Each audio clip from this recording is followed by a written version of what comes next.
राजनीतिक पार्टियां कैसा चलती हैं वो देवाभाऊ तय करते हैं।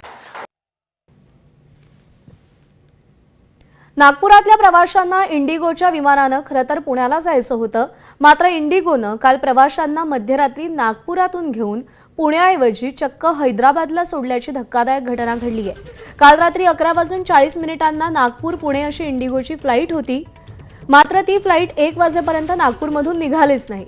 नंतर फ्लाईटनं उड्डाण घेतलं, मात्र अर्ध्या तासाच्या उड्डाणानंतर आपल्या विमानाला पुण्यात लँडिंगची परवानगी मिळत नाही, त्या ठिकाणी लँड होण्यासाठी जागा नाही असं कारण सांगून इंडिगो क्रू आणि व्यवस्थापनानं फ्लाईट पुण्याऐवजी हैदराबादला लँड केली।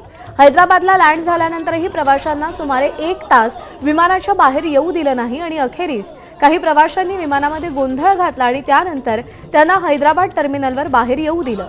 अजूनही नागपूरचे बरेचसे प्रवासी पुण्याला जाण्यासाठी हैदराबादमध्ये अडकून पडले।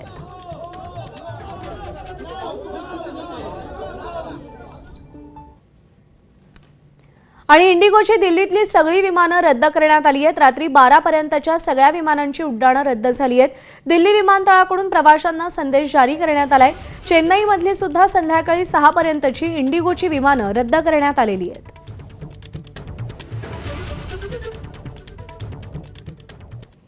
इंडिगोची विमानसेवा विस्कळीत झाल्यानं विमानाच्या तिकीट दरामध्ये मोठी वाढ झाली आहे।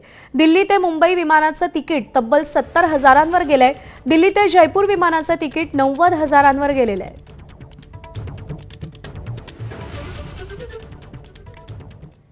इंडिगोची नाशिक दिल्ली आणि नाशिक बंगळुरू विमानसेवा रद्द करण्यात आली आहे। विमानतळावर आल्यानंतर प्रवाशांना विमान रद्द झाल्याची माहिती मिळाल्यावर प्रवासी संतप्त झालेत।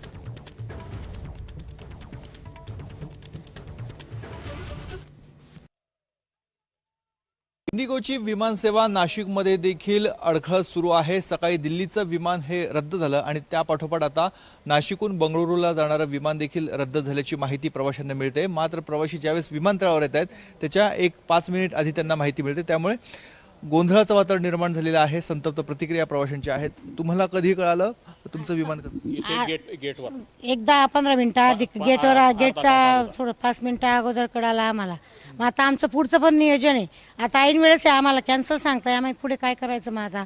आणि आम्ही 45-55 किलोमीटर पासून आलो तर आम्ही ओला करून आलोय, ते हे तर आमचं रिफंड करतील, मग आमचं एवढं नुकसान कोण करेल? मग आमचं ते पण भाडं द्यायला पाहिजे आणि आमची त्यांनी पुढची सोय आमची लावून द्यायला पाहिजे। आम्ही म्हणजे त्र्यंबकला दर्शन करून म्हटलं आता निघू, आपला टायमिंगच्या हिशोबाने 3 वाजता होती।